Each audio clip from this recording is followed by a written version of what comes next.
banyak orang yang lebih hebat daripada saya, Pak. Saya jujur gitu. Saya melihat teman-teman saya sangat luar biasa. Banyak orang-orang pinter, orang yang lebih pinter, orang yang lebih gigi, orang yang lebih giat dan segala macam itu banyak banget sebenarnya gitu. Tapi kalau misalkan entrepreneurial ini tidak, maksudnya tidak banyak yang menjadi entrepreneur, orang-orang singa tadi ya, saya menyebutnya mungkin singa ya, singa tadi tidak menjadi entrepreneur, Indonesia tidak akan menjadi negara singa gitu maksudnya, Pak.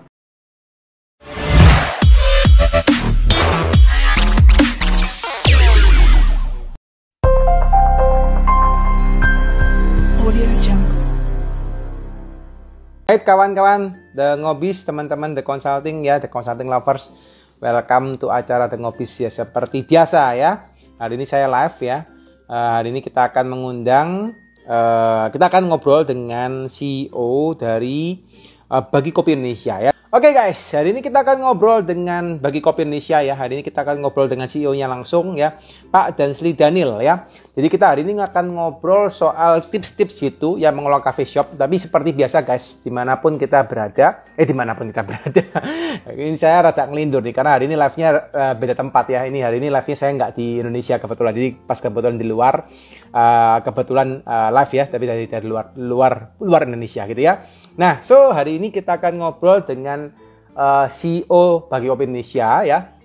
Tapi seperti biasa guys, saya yakin dan percaya ketika kita ngobrol ya, meskipun hari ini kita ngomong soal F&B, hari ini kita akan ngobrol soal tips-tips F&B, tapi yakin dan percaya pasti akan ada banyak hal yang kalian bisa pelajarin ya. Karena setiap CEO itu pasti punya cara, pasti punya strategi, dan pasti punya model pemikiran yang berbeda-beda.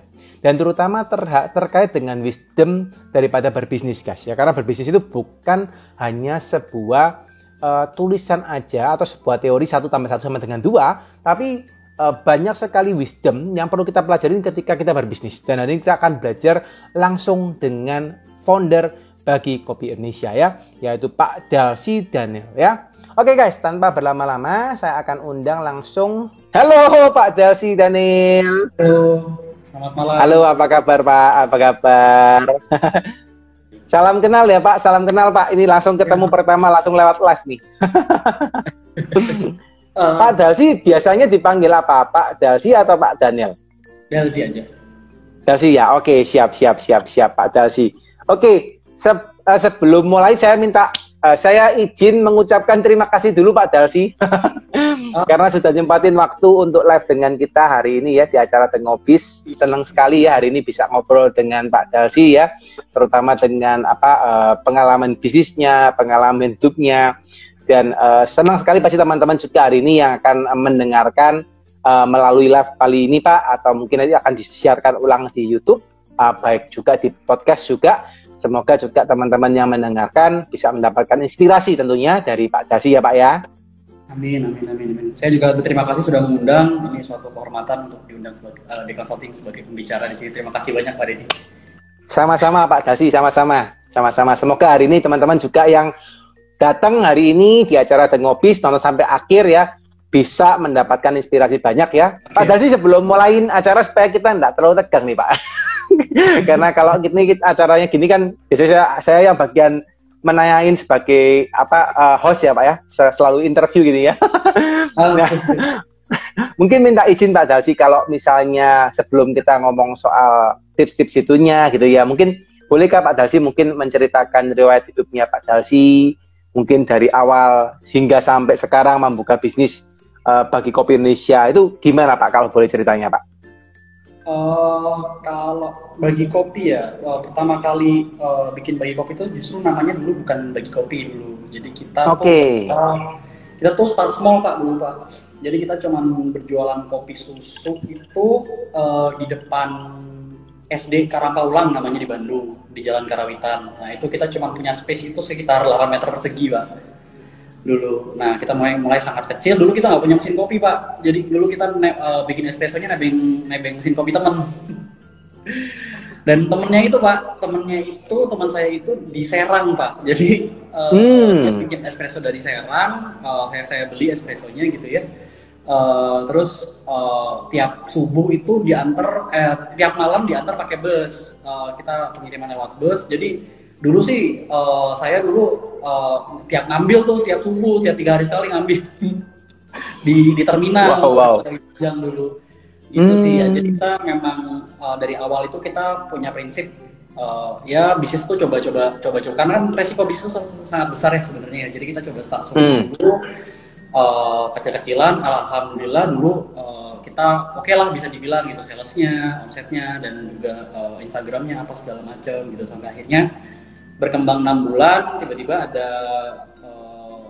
dulu ya, ini mentor saya Bu Feni Mustafa, beliau founder dari Shafira sama Zoya, tertarik buat invest di kopi gitu. Dan terus akhirnya saya mendapatkan investment itulah maksudnya gitu. Akhirnya kita bikin Bagi Kopi bareng-bareng. Kita dulu namanya Switch Coffee, kita rebranding jadi Bagi Kopi. Terus kita langsung buka 3 outlet di Bandung. Jadi pas tahun 2019 September 2019 itu outlet pertamanya Bagi Kopi di Jalan Reok nomor 10 gitu. Nah terus ya berlanjutlah sampai sekarang gitu Pak Bagi Kopi gitu. Alhamdulillah sih kita itu cuma ngerasain bukan pandemi itu cuma 6 bulan sebenarnya. 6 bulan tuh sebelum pandemi berarti Pak ya? Iya, jadi kan September tuh pandemi kan Maret. Yes. Itu dulu 6 bulan itu bisa dibilang oke lah ya, kita masih bulan madu waktu itu ya, sempat ya alhamdulillah udah salah satu outlet udah balik modal juga saat itu untungnya Pak gitu. Terus tiba-tiba pandemi, tapi kita ingat banget tuh tanggal 15 Maret omset masih normal. Tanggal 16-nya begitu pemerintah mengumumkan dulu namanya apa ya, PSBB ya dulu namanya ya, tanggal 16. Langsung drop 80% Pak. Wow. Iya. Ngerasain Pak ya waktu F&B Pak ya? Waktu corona tuh mulai kerasa banget, itu kita mungkin sebulan udah gitu. Pas corona kita ada juga bulan puasa waktu itu. Jadi waktu itu kita beneran wah muter otak Pak. Kita pernah dulu omset cuma 200.000 Pak sehari itu. Kadang-kadang saya mikir ini kayaknya saya jual es batu lebih laku nih kayaknya. Iya. Itu masa-masa ini Pak perjuangan Pak ya. Tapi kita akhirnya banyak pivot juga Pak. Jadi pivot tuh dalam artian berganti cara, tapi bukan berganti bisnisnya, tapi cara jualannya Pak ya. Jadi waktu pandemi itu kan sebenarnya market tuh sebenarnya ada kan Pak ya, sebenarnya. Market tuh sebenarnya masih ada. Tapi yang kita pikirin kan habit market tuh berbeda. Orang sekarang nggak di kantor lagi, orang sekarang nggak di sekolah lagi, tapi lebih banyak di rumah. Jadi kita dulu, kita juga terinspirasi dari dulu tuh, saya pernah baca ya sebuah buku lah gitu, maksudnya kalau misalkan di Amerika itu sekarang udah tren yang namanya cloud kitchen Pak. Jadi cloud kitchen itu adalah sebuah bisnis restoran tapi di awan gitu atau digital gitu, cuma cuma platform-platform online kayak Gojek, Grab, dan Shopee Food kalau di Indonesia ya sekarang ya. Nah itu kita ganti cara bisnis jualannya Pak. Jadi kita fokus di sana. Kita juga bikin yang namanya cloud kitchen, atau mungkin bahasanya bukan kitchen ya, cloud coffee shop kali. Cloud coffee shop, nice. Jadi memang waktu itu kita jualan tuh di rumah Pak. Kita mencari mitra buat jualan di rumah. Alhamdulillah ada yang mau ya waktu itu. Gitu. Kita sih dulu modalnya murah banget, cuma 7,5 juta waktu itu. Mereka juga, alhamdulillah sih ya 3 bulan balik modal dan beberapa mitra tercapai. Itu lumayan Pak dulu, maksudnya dengan mereka segitu tuh ya laku 20 cup 15 cup sehari lumayan banget gitu Pak, maksudnya gitu dengan modal segitu praktis gitu kan. Nah terus tapi tuh saya ingat lagi tuh Oktober 2020 saat PSBB dibuka. Nah itu tuh itu ada habit baru lagi tuh ternyata gitu. Pas PSBB dibuka itu drop Pak si penjualan kita di online ataupun di cloud kitchen-nya gitu, para mitra juga gitu. Bingung lagi kan kan Pak waktu itu kan. Gimana nih akhirnya ya kita juga sering kita sering muter-muter, kita sering research lah ya, maksudnya bahasa kerennya mungkin market research lah. Kalau saya bilang ya muter-muter aja tapi di tempat orang gitu kan. Pelajari habit masyarakat yang baru gitu. Nah ternyata waktu itu hiburan masyarakat waktu itu hanya coffee shop aja ternyata Pak, justru. Coffee shop yang ada tempat nongkrongnya gitu Pak. Hiburan masyarakat waktu itu hanya itu, karena kan mall ditutup. orang-orang nggak boleh kemana-mana, cuma boleh di rumah aja sama pemerintah segala macam. Akhirnya waktu itu coffee shop yang saya lihat adalah coffee shop outdoor yang lumayan banyak trafficnya gitu saat itu. Nah akhirnya pun pada Juni 2021 itu kita bikin sebuah konsep baru ini bagi kopi yang kita nilai yang fokus untuk orang dine in, tapi dengan notes adalah protokol kesehatannya cukup ketat. Protokol kesehatannya cukup ketat dan artinya juga tidak minimal resiko untuk penularan virus COVID ya waktu itu ya. Jadi kita bikin outdoor dan senyaman mungkin, jaraknya lumayan jauh ya, berjauhan dan segala macam. Dan itu akhirnya pokoknya dengan pengembangan seperti itulah kita berjalan seperti itu. Akhirnya kita sekarang punya 16 cabang bagi kopi. Wow, keren. Waktu corona, buatnya 6 bulan sebelum corona, sekarang berkembang sampai 16 cabang, Pak ya, luar biasa ya. Nice, mantap Pak, mantap. Pak, pengen flashback dulu ke belakang Pak. Ini supaya teman-teman juga nggak penasaran. Kalau boleh tahu Pak, sebelum Bapak dulu membuka Bagi Kopi atau sebelumnya Bagi Kopi sebelum namanya apa tadi Pak? Sebelum Bagi Kopi Pak namanya? Sweet Coffee ya? Iya. Sweet Coffee, oke. Nah, itu sebelumnya Bapak apakah mungkin sebelumnya pernah membuka usaha yang lain atau sebagai profesional atau seperti apa Pak? Mungkin sebelum membuka usaha coffee shop yang pertama Pak? Iya, jadi kalau misalkan saya ceritakan sedikit tentang ya cerita perjalanan hidup saya lah ya maksudnya gitu. Kalau saya tuh justru mulai berbisnis tuh pas tingkat 1 kuliah Pak. Oh, keren.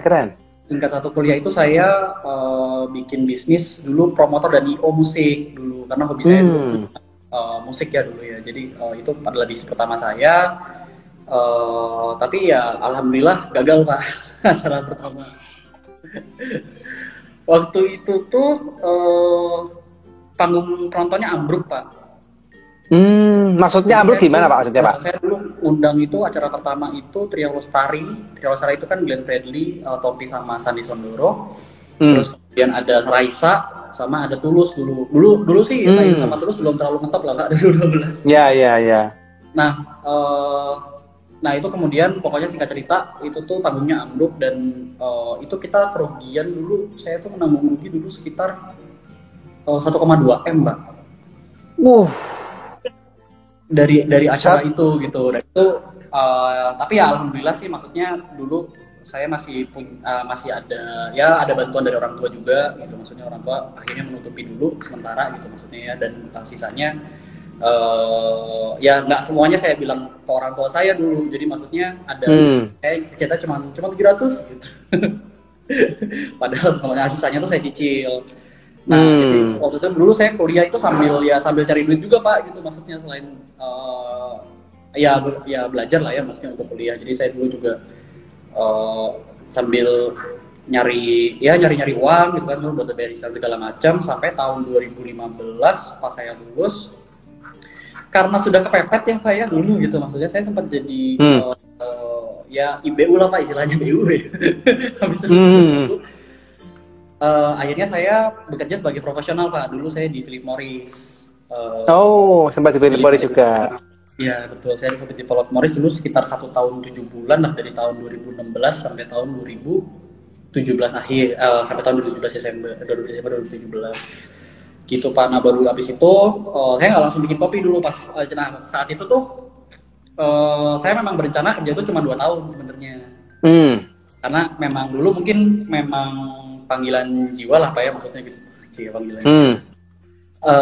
Memang pengennya bisnis gitu Pak dari dulu. Jadi saya akhirnya memutuskan untuk keluar dari Philip Morris. Kemudian tapi saya nggak langsung bikin kopi. Nah justru cerita saya jatuh cinta, menemukan cinta saya di kopi ini pas saya bekerja di Philip Morris justru. Oke. Jadi kok bisa Pak menemukan cintanya di Philip Morris Pak? Ya dulu kan kalau rokok nggak jauh dari kopi lah Pak ya. Oh gitu ya. Gitu ya. Oke. Pas dulu saya kan ngurus event Pak ya. Ngurus event-eventnya Sampurna dulu. Dan kebetulan pasti kan di mana ada event kita butuh yang namanya komunitas. Dan makanya saat itu saya banyak bekerja untuk mencari-cari komunitas tersebut gitu. Ini komunitas apa nih yang bisa dilihat buat event-eventnya gitu. Bertemulah dengan komunitas kopi di Serang dulu. Nah, terus ya saya sering lah nongkrong sama anak-anak komunitas gitu kan. Biasa kan cowok di luar kota gitu kan, nggak ada kerjaan, nongkrongnya sama mereka gitu jam 3 pagi, jam 4 pagi gitu kan. Nah, kemudian mereka sering nontonin video-video kopi gitu Pak. Jadi yang dari Brazil, pengolahannya seperti apa, dari lahannya seperti apa, segala macam. Terus itu saya, kopi ini kompleks ya sebenarnya ya gitu. Jadi ya misalnya dari cara nanamnya, dari varietesnya pertama, dari cara nanamnya, dari cara prosesnya, dari cara roastingnya, dari cara barista menyajikannya, itu semua rasanya bisa beda semua gitu Pak. Makanya saya tertarik sama kopi waktu itu di situ. Terus kemudian ya saya jadi bahasanya sekarang jadi pendekar kopi lah Pak ya dulu ya tahun 2000. Pendekar kopi. Mantap. Jadi saya sering ke coffee shop gitu, cobain manual brew-nya, cobain originalnya. Saya dulu lumayan lah. Jadi dari dulu tuh saya suka banget nyobain kayak kopi Gayo seperti apa, terus Raja Ovare seperti apa, Toraja, apa segala macam itu saya dulu tiap kali ada origin baru di coffee shop tertentu pasti saya cobain gitu pokoknya gitu. Gitu sih. Oke. Dan akhirnya tapi setelah saya dari Sampurna itu saya tuh dulu ikut temen dulu. Jadi ikut dulu temen dulu ada yang bikin sandwich di Pascal 23. Dan itu cuma bertahan setahun bangkrut. Nah kemudian dulu pas jualan sandwich ceritanya kita sambil jualan kopi juga dulu pas jualan sandwich. Nah ternyata kopinya lebih laku gitu.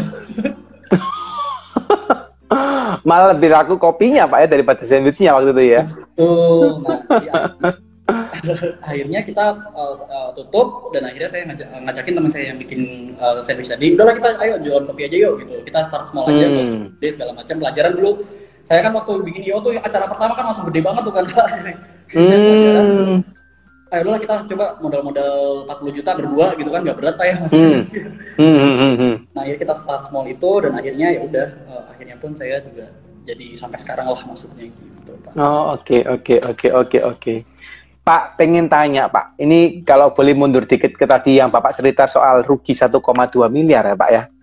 Oh iya. Gitu ya, itu yang saya yakin dan percaya itu rugi yang bukan hal yang kecil Pak itu ya Pak. Itu apa Pak yang dipikirkan waktu dapat rugi 1,2 miliar itu Pak? Jadi, wah itu saya beneran apa Pak ya? Itu kalau bisa dibilang saya tuh lahir 2 kali bisa dibilang. Lahir 2 kali. Masuk lagi, keluar lagi Pak ya. Maksudnya lahir saat itu tuh saya beneran mindset tuh beneran berubah gitu Pak. Maksudnya jadi pas kejadian itu tuh saya beneran pas kejadian panggungnya ambruk, saya tuh ada di panggungnya Pak yang ambruk sebenarnya. Bapak ikut ambruk waktu itu? Ikut jatuh? Saya ikut ambruk waktu itu. Oh, oke, terus. Nah akhirnya saya dulu ke belakang, saya diem bener-bener beneran bengong di belakang di backstage ya maksudnya gitu. Ini kok kayak mimpi gitu loh maksudnya, kayak mimpi tapi bukan mimpi yang bagus gitu ya, kayak mimpi buruk gitu. Akhirnya ada salah satu dulu saya di Trans Hotel kan, dulu salah satu manajernya ada yang nyamperin saya, ayo Nafas, ini kamu mohon maaf tapi ini kamu yang bertanggung jawab katanya gitu. Kamu harus penonton ini udah kalang kabut lah Pak, pokoknya udah nggak jelas lah pokoknya kondisi di lapangan gitu ya maksudnya. Kamu harus maju ke depan, dan kamu bilang kalau ini acara batal gitu. Tapi begitu saya tahu kerugiannya, ya untungnya itu ya akhirnya ya segala sesuatu Pak gitu maksudnya. Tapi yang waktu itu saya pikirkan adalah saya ingat ya alhamdulillah kan saya muslim Pak ya maksudnya gitu. Saya dulu ingat satu quotes yang saya pegang sampai saat ini Pak ya maksudnya gitu, yang saya pegang ketika bencana ada gitu, bahwa ya Tuhan itu tidak pernah memberi kita cobaan kalau Dia nggak percaya kalau misalkan kita tidak bisa melaluinya gitu Pak. Dan itu yang saya pegang, itu yang saya ya kalau bahasanya mungkin kita imani lah ya, kita imani maksudnya gitu ya. Saya juga sampai sekarang berpegang ya manusia itu kan kayak wadah Pak ya sebenarnya dia sama Tuhan. Ini pendapat saya gitu, seperti wadah di mana orang-orang wadahnya pasti beda-beda gitu. Orang-orang pasti wadahnya beda-beda. Nah, ketika kita dikasih ya ibaratnya dimasukkan air atau cobaan gitu ya, sebesar mungkin, ya pasti Tuhan sendiri sudah menilai bahwa wadah kita tuh sudah bisa menampung cobaan atau air tersebut gitu. Itu sudah saya ungkapkan seperti itulah gitu, dan itu yang saya pegang bener-bener. Dan ya tapi ya cerita dalam lapangannya dulu ya lumayan Pak gitu maksudnya. Sambil kuliah, sambil cari uang dulu buat cicilan segala macam ya, tapi yang saya pikirkan ya akhirnya ya udah gimana caranya saya bisa bayar dan saya bisa bertanggung jawab atas kebodohan yang saya lakukan gitu maksudnya. Oke. Nice. Itu kalau saya mencoba untuk merasakan kondisi Bapak waktu itu gitu Pak ya. Wah, itu saya mungkin bisa mungkin sudah habis akal gitu Pak ya. Maksudnya udah kita tiba-tiba ambruk harus rugi 1,2 M dan itu masih kuliah. Wah, itu luar biasa Pak. Itu perjuangan yang saya yakin dan percaya hal yang nggak gampang gitu ya. Tapi luar biasa Pak Dasri berhasil gitu ya untuk melaluinya dan survive sampai sekarang gitu Pak ya. Luar biasa. Masih survive luar Pak. biasa. Dan semoga Oke. Pasti Pak, jos. Ini buat teman-teman ya, ini satu cerita ya. Siapa tahu teman-teman juga ngalamin hal yang sama gitu ya. Karena di audiens ini kan macam-macam ya Pak Dasri ya. Karena ada juga mungkin yang ngalamin, ada mungkin yang tidak. Tapi juga mungkin pengalaman dari Pak Dasri ini juga bisa teman-teman ambil gitu ya. Bahwa satu quote yang dia bagus yang Pak Dasri sempat sampaikan bahwa Allah itu tidak akan pernah kasihin Anda cobaan melebihi daripada kemampuan yang Anda bisa tampung. Ya, dan percaya itu guys, ya.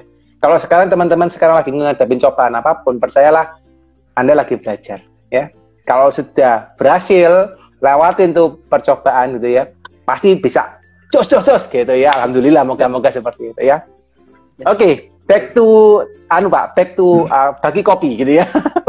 Nah, tadi habis selesai Bapak udah selesaiin masa yang lampau, rugi 1,2 miliar, dicicil pelan-pelan gitu ya.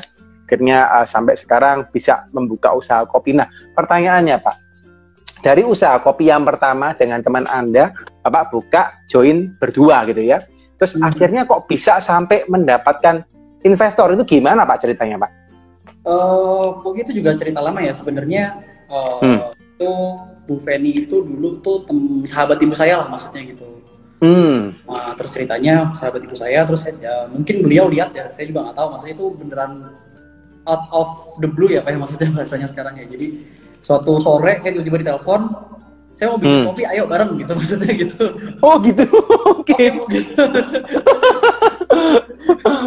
Akhirnya kita bicara detail dan segala macam, ya lahirlah Bagi Kopi. Tapi ya dulu sih mungkin beliau juga dulu termasuk orang yang ya dia tahu lah, maksudnya cerita saya dulu pernah gagal dan segala macam gitu. Justru saya kaget beliau masih percaya gitu, maksudnya dengan dulu saya pernah, dia datang di acara yang 2012 cerita saya itu, dia ya ambruk itu jatuh dia datang. Beliau datang gitu, ada di situ. Oke. Jadi mungkin dia terlahir bukan terlahir mungkin beliau melihat saya banyak belajar dengan saya start mau segala macam, dan akhirnya mungkin saya ini kan bisnis itu kan yang paling penting utama trust ya, mungkin beliau juga melihat ini mungkin kita bisa menjalin kerjasama yang bagus gitu. Dia mungkin udah percaya saya juga, beliau udah percaya saya, jadi ya gitu sih ceritanya. Cerita singkatnya. Jadi waktu itu Pak, dulu saya juga waktu beliau menawarkan tuh saya diminta tolong buat mengurus beberapa bisnisnya dia juga. Jadi dulu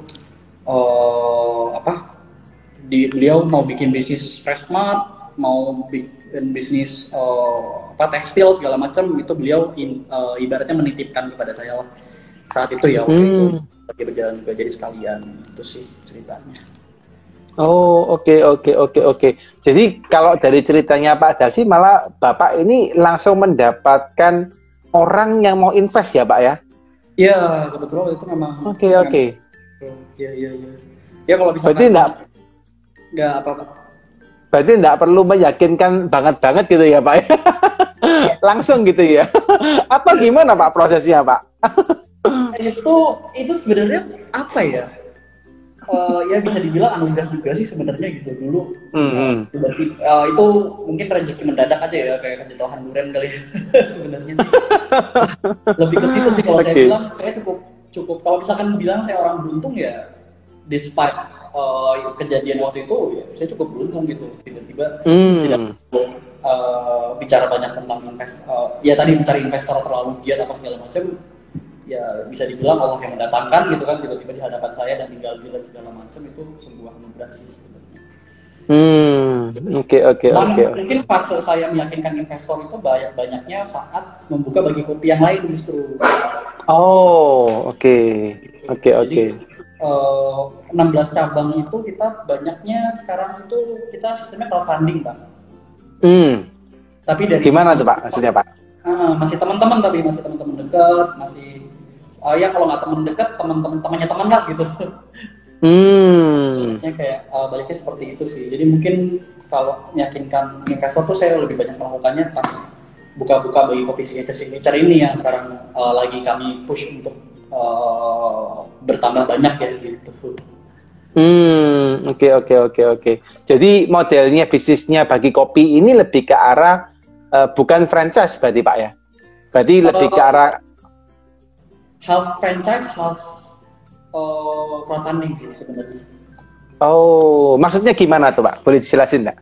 Jadi kita memang ada, maksudnya ya sebenarnya konsep kemitraan ini kan kita menjual sebuah sistem brand dan produk ya, produk development yang udah kita terbukti berjalan, kemudian kita jual ke orang lain.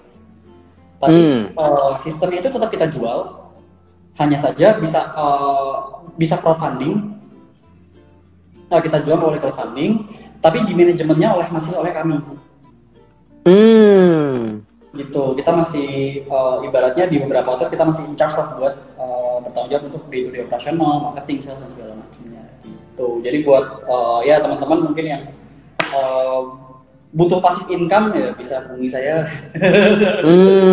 Oke. Nice, menarik nih ya buat teman-teman ya.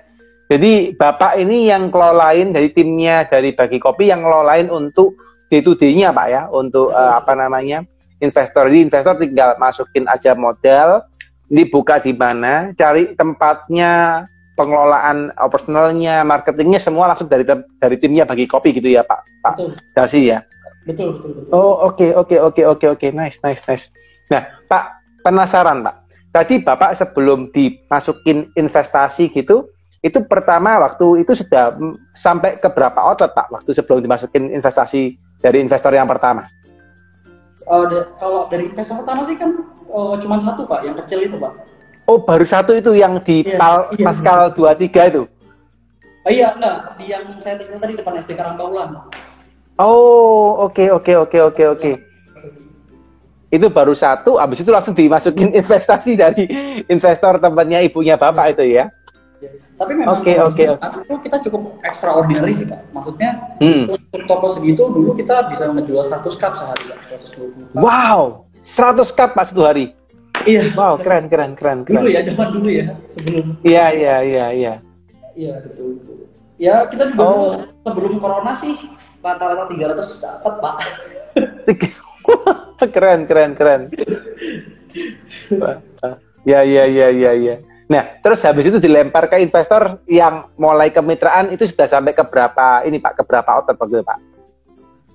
Kita melempar itu saat itu masih 3 outlet ya? Masih 3 outlet, baru kita melempar, 3 outlet ini yang tadi saya cerita ya, maksudnya satu nih sebenarnya sudah balik modal gitu outlet ini. Jadi mungkin ini terbukti nih, maksudnya kita 6 bulan, ini outlet satu udah balik modal gitu. Ini kayaknya bisa nih kalau kita copy paste untuk untuk dikembangkan gitu maksudnya, karena kan saya dulu punya pemikiran ini pasti bakal resesi dan penjualan di tiap toko pasti turun. Kita harus buka satelit baru untuk ya daerah-daerah baru untuk menjualan kopi ini gitu. Nah waktu itu ya kayaknya kita boleh nih kita buka sistem kemitraan ini gitu bagi kopi gitu. Jadi cerita awalnya mungkin kalau nggak corona kita nggak bakal kepikiran sih Pak sebenarnya buka kemitraan. Corona itu malah membawa berkah ya Pak ya bagi sebagian besar orang ya Pak ya. Iya. Mau dipaksa untuk berpikir keras ya Pak ya. Betul. Tapi ya dari segi pembelajaran banyak lah yang kita bisa ambil dari Corona Iya. Percaya. Saya izin ngopi dulu. Sudah Pak. Oh silakan Pak. Monggo. Ini langsung dari outlet bagi kopi teman-teman ya. Saya nggak bisa ngopi nih karena lagi di luar nih.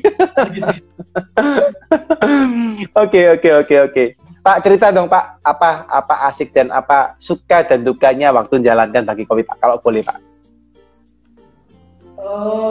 Sukanya mungkin ya sebenarnya yang saya bisa ambil secara keseluruhan itu untungnya saya sangat beruntung bisa menjalankan bisnis sesuai dengan passion saya gitu, maksudnya yaitu passion baru saya itu kopi gitu. Karena itu sangat membantu banget ya misalnya ketika saya apa segala macam ya ini adalah sesuatu yang saya senang gitu saya kerjain itu, walaupun pasti saat kita mengerjakan passion kita ada pasti part-part yang kita nggak suka dari kerjaan itu gitu maksudnya gitu. Dan itu tetap ngebantu gitu maksudnya, ini akhirnya kan buat passion kita juga gitu loh sebenarnya. Jadi mungkin sukanya ya paling utama itu sih, dan ya bisa dibilang juga saya sendiri membangun bagi kopi itu mau toleran tentang kualitas produk Pak gitu. Dan, ya banyak rekan-rekan coffee shop kayak ya lu nggak tertarik pakai grade 2 gitu, wah saya nggak mau, masa gue ngopi di kopi gue sendiri grade 2 nggak mau gitu, maksudnya ntar kalau gue kopi di grade 2 ntar gue beli kopi di tempat lain lagi gitu sih. Itu mungkin sukanya ya paling. Kalau dukanya sih ya lebih ke challenge-nya aja sih Pak, maksudnya mungkin ketika ya omset lagi turun, ketika karyawan tidak perform atau misalkan ya yang kecil-kecil lah maksudnya. Tapi menurut saya ya secara overall lebih banyak sukanya lah Pak, alhamdulillah gitu. Jadi lebih banyak sukanya Pak ya, karena passion tadi ya Pak ya. Oke. Menarik.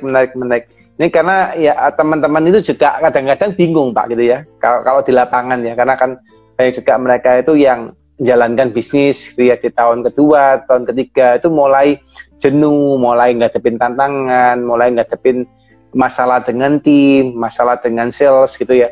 Akhirnya mereka mulai down gitu ya. Apalagi kalau mungkin ngadepin corona kemarin Pak gitu. Itu malah mungkin super down gitu ya kondisinya. Oke. Kalau di Pak Dalsi sendiri selama berbisnis mulai 2019 sampai sekarang gitu Pak, apa Pak masalah terberat yang mungkin pernah Bapak alamin Pak dalam membangun bisnis Pak? Yang saya ceritakan tadi sih Pak, sebenarnya nggak ada lagi cerita lain sebenarnya. Corona tuh bener-bener ya, maksudnya kita nge-push sampai kemana-mana sih Pak, maksudnya kita dulu sempat buka donasi juga buat jadi kita dulu pernah bikin program tuh pas bulan puasa, kita bikin program ini Pak, sumbangan untuk dinas kesehatan. Jadi dinas kesehatan kita bikin susu jahe sama kopi gitu. Dan ini boleh nih nyumbang bagi kopi, lewat bagi kopi nanti kita serahkan busnya gitu. Tapi itu alhamdulillah dulu partner saya tuh bisa sampai dapat 10.000 cup Pak. 10.000 cup Pak, luar biasa. Itu sebenarnya mungkin bentuk anugerah juga sih Pak, gitu maksudnya gitu. Bentuk anugerah juga sih, dulu bisa dapat segitu ya tiba-tiba. Saya juga dulu bingung untuk ngulang lagi juga kayaknya agak susah sih gitu sebenarnya. Tapi dulu momentumnya tepat sih, maksudnya ketika corona muncul kan banyak orang yang pengen donasi ya Pak, maksudnya gitu, ini yang membutuhkan nih siapa aja nih gitu, apalagi dinas kesehatan, apalagi orang yang membutuhkan gitu ya. Makanya kita juga ya ibaratnya juga waktu itu lumayan riding the wave sih sebenarnya, makanya bisa terjadi si 10.000 cup dalam sebulan itu tadi gitu Pak. Oke. Jadi waktu corona itu malah Pak buka program untuk bagi kopi ke dinas-dinas ya Pak waktu Pak ya. Luar biasa. Dan akhirnya dapat donasi 10.000 cup. 10.000 cup dulu. Iya. Itu tapi waktu itu kondisinya ini Pak ya, waktu jual ada margin, tetap ada margin ya kondisinya ya. Gimana Pak? Sorry Pak. Jualnya apa, maksudnya donasinya tetap ada margin juga atau untuk bagi kopinya kan? Oh iya jujur ada Pak. Iya. Maksudnya tetap bisa saling win-win kan. Donasinya jalan, marginnya juga tetap dapat kan istilahnya. Iya. Tapi kita ngasih margin kecil banget loh itu. Nggak nyampe 10-15% lah gitu. Itu kan maksudnya untuk ya donasi lah, kita juga tahu. Iya. Harus lah Pak, kalau udah gitu juga untuk bayarin pegawai dan kawan-kawan kan juga nggak ada dananya juga kan. Itu aja kalau kita masih survive aja waktu corona luar biasa Pak. Karena banyak orang yang Ya. Kita belum pernah mengeluarkan karyawan Pak karena corona. Wih, sama sekali ya Pak ya, waktu corona belum sama sekali ngeluarin karyawan ya. Saat ini kita belum pernah mengeluarkan karyawan, kecuali corona yang tidak perform Pak ya. Maksudnya itu memang kita keluarkan karena tidak. Iya. Tapi pengurangan karyawan untuk waktu corona itu kita alhamdulillahnya dulu belum pernah. Yaitu ya maksudnya kita percaya juga, yaitu mungkin adalah salah satu mengapa kita dibantu juga ya sama Tuhan ya, maksudnya gitu ya.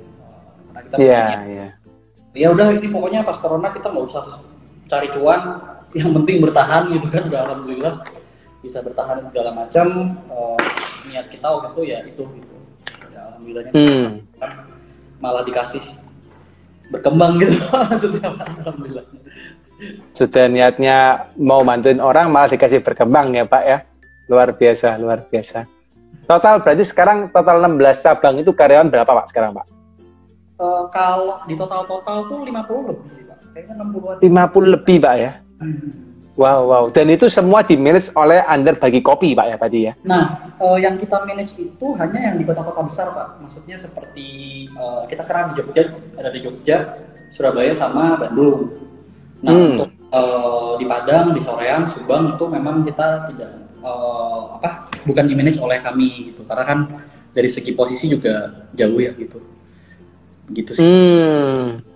Tapi kalau di di Surabaya, di Jogja sama Bandung yang manage dari tempatnya Bagi Kopi ya Pak ya? Betul. Oke. Pak, cerita dong Pak, kalau misalnya manage orang dari 3 kota itu kan bukan hal yang gampang ya Pak ya? Apa Pak yang dilakukan Pak supaya maksudnya human timnya ini bisa di-manage dengan baik Pak?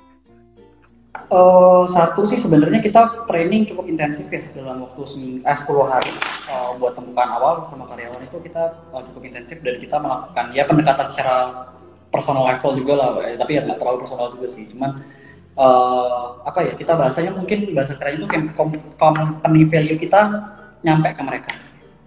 Gitu. Apa sih sebenarnya yang dipegang terus oleh Bagi Kopi gitu maksudnya kan? Yang harus dimiliki, mindset yang harus dimiliki oleh karyawan-karyawan Bagi Kopi itu yang kita tanamkan ke anak-anak karyawan-karyawan Bagi Kopi yang ada di luar, ya entah di luar kota atau di seluruh Indonesia lah maksudnya gitu. Dan mindsetnya itu sama Pak semua gitu.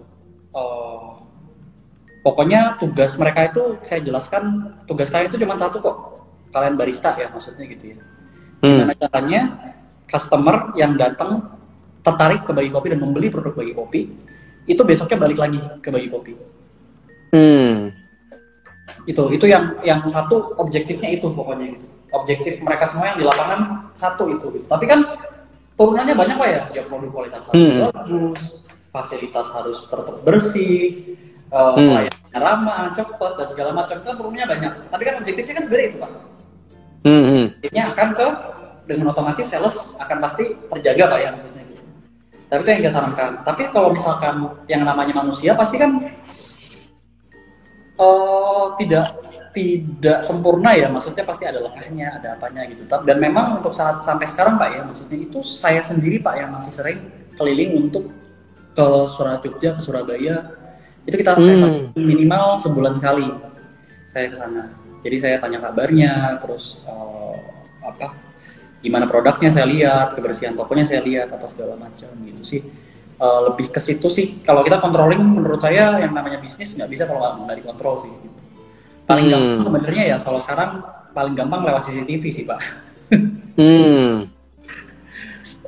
Saya dulu lumayan sebelumnya saya tuh nggak pernah pasang CCTV di toko Pak. Tapi begitu saya memasang dan ini mungkin hal kecil ya, tapi ini saya baru merasakan. Jadi ini juga saran buat teman-teman, coba pastikan ada CCTV di outlet kalian.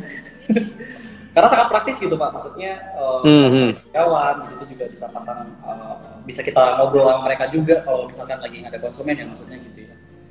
Kita kasih semangat, kita kasih ini, kita kasih masukan apa segala macam, misalnya CCTV itu cukup membantu sih sebenarnya.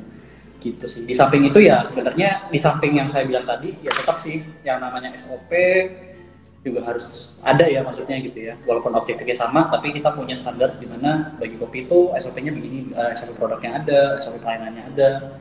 tempatnya harus tempatnya ada dan segala macam lah. Jadi kita rangkai sedemikian rupa agar bisa objektifnya itu tadi mempertahankan konsumen kita.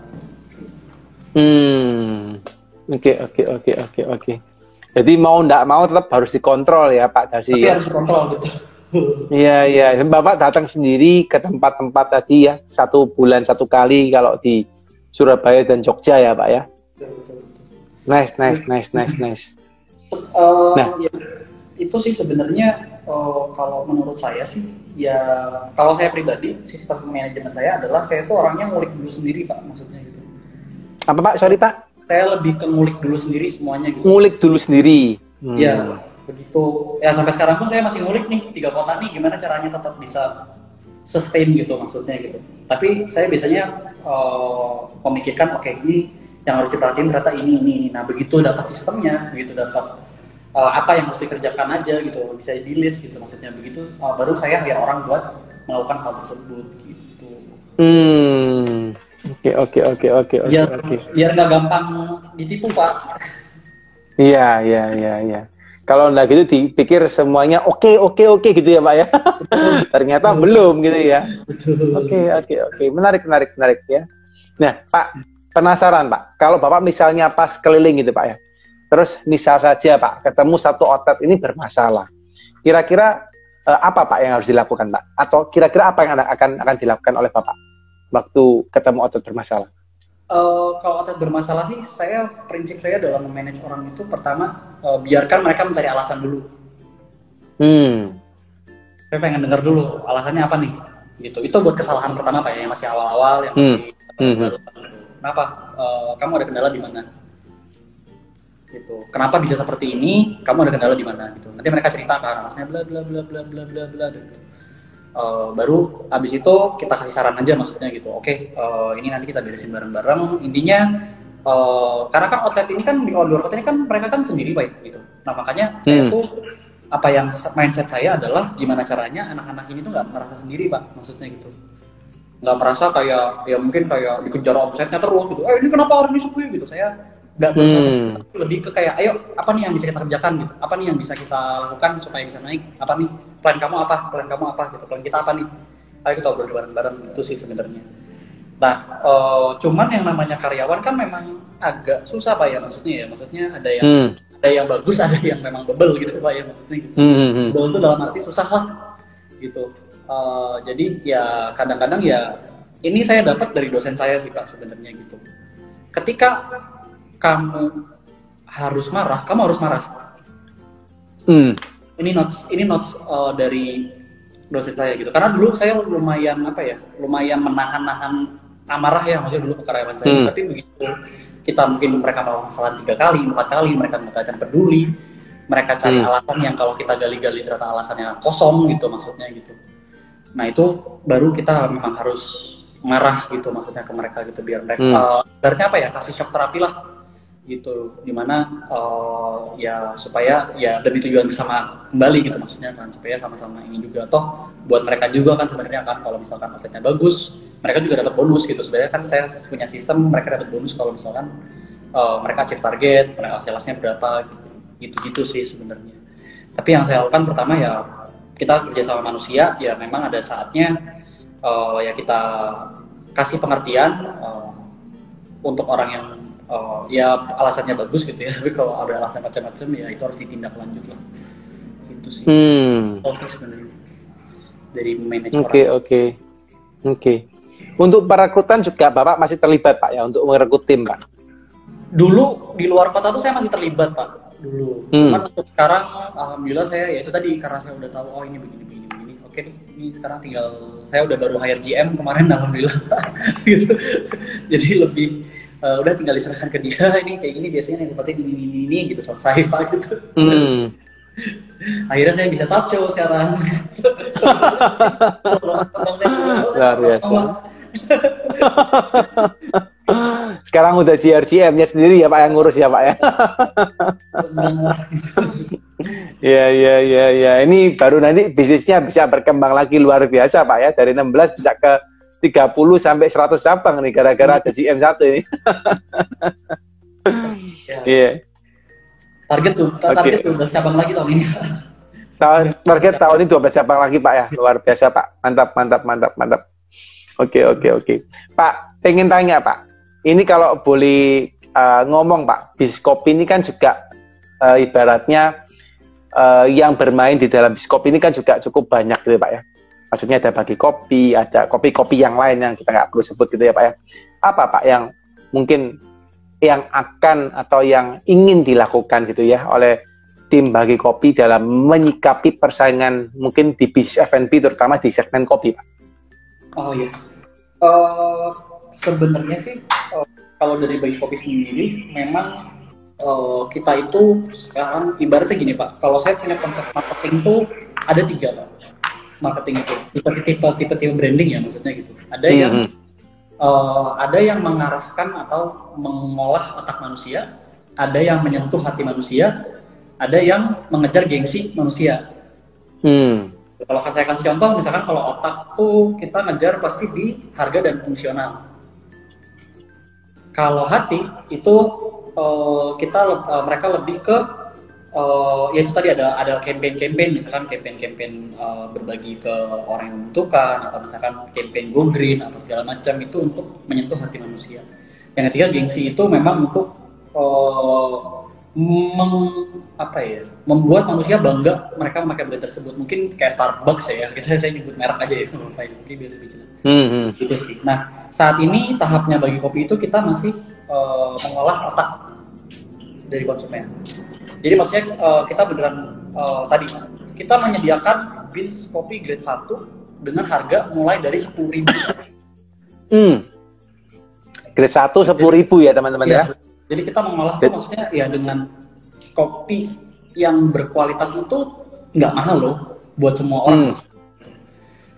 Itu plan dulu ya maksudnya gitu. Itu yang kita lakukan dulu. Cuman kalau sekarang karena udah makin banyak Pak ya coffee shop gitu. Jadi saya ingat banget saya dulu sekarang ada di Jalan Reok itu, dulu kita buka cuma ada 3 coffee shop, sekarang ada 11 Pak di daerah situ. Jadi yang kita lakukan itu yang kita mau kejar sekarang, oke, ini gimana caranya? Satu yang harus diingat dari Red Ocean adalah yang namanya pelanggan tetap itu nomor 1 sebenarnya Pak. Itu tadi makanya kita selalu punya objektif adalah ya gimana caranya pelanggan itu balik lagi gitu. Jadi ya customer retain itu program CRM, customer retain management tuh kita lakukan benar-benar gitu maksudnya. Nah kemudian ya itu tadi Pak, ini yang mau kita lakukan nextnya adalah kita mau reconcepting di mana kita mengincar kalau misalkan kita harus punya ciri khas dan harus bahasa marketingnya tuh purple cow lah gitu. Kita harus menjadi purple cow-nya gitu maksudnya gitu. Dan itu kalau misalkan di sini saya belum bisa berbicara banyak karena ini reconcepting sifatnya classified, tapi yang bisa saya bilang adalah di pasar yang Red Ocean ini itu yang paling penting sih sebenarnya gitu. Red Ocean tuh kopi itu sangat luas ya maksudnya gitu Pak, dari segi marketnya gitu. Maksudnya memang kalau kita bicara industri kopi secara keseluruhan kan mungkin memang banyak banget coffee shop aja. Cuman kita bisa pilih nih, oh kelas atas tuh ada ini, oh kelas menengah tuh ada ini, kelas kecil, kelas yang C-nya tuh ada ini gitu maksudnya gitu.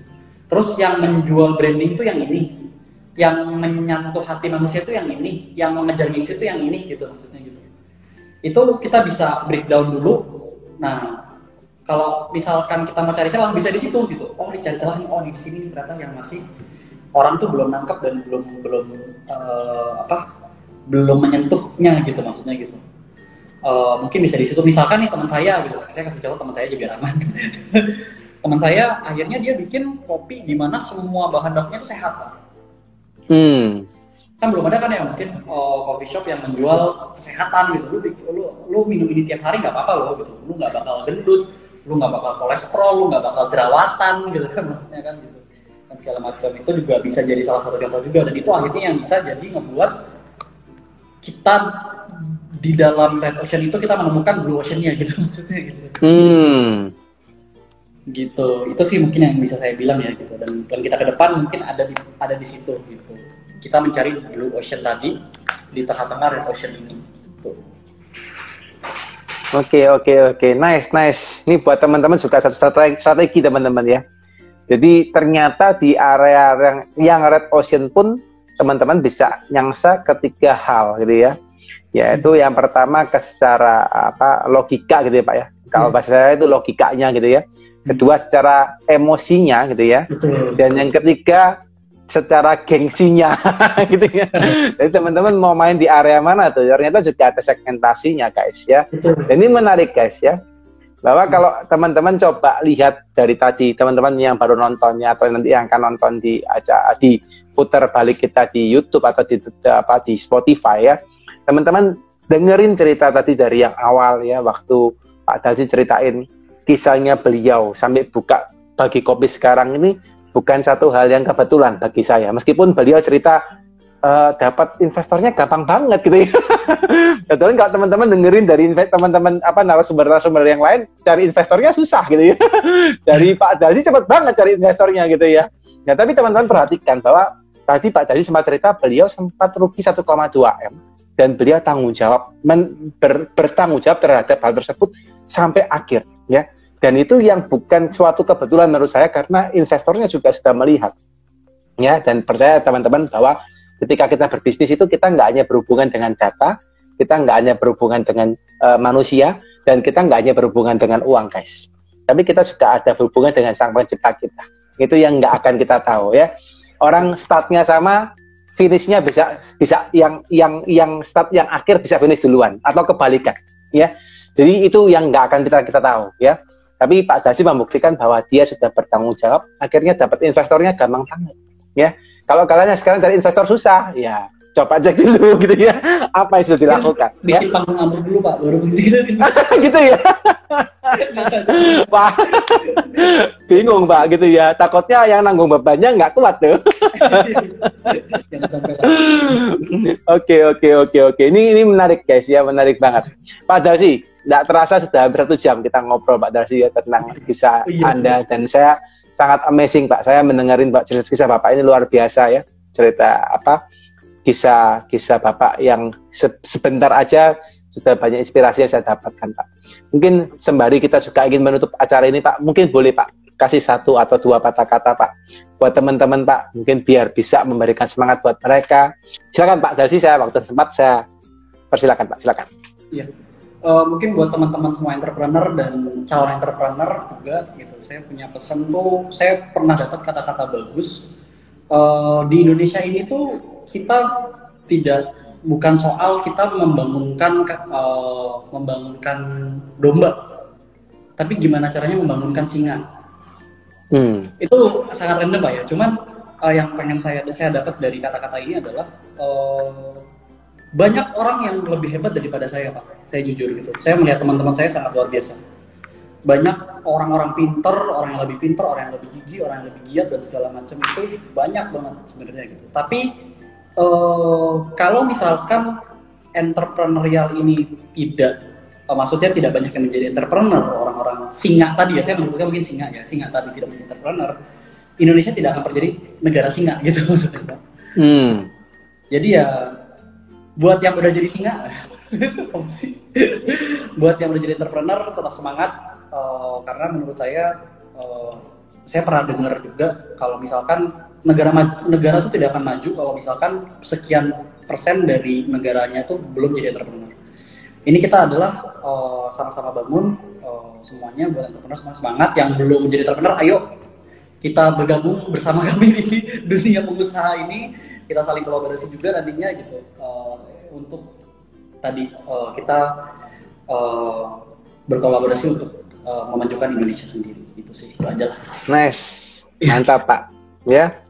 Luar biasa teman-teman kata penutup dari Pak Dalsi ya. Yang mau jadi entrepreneur, yang pengen belajar jadi entrepreneur, selalu nontonin The Ngobis ya setiap Senin ya.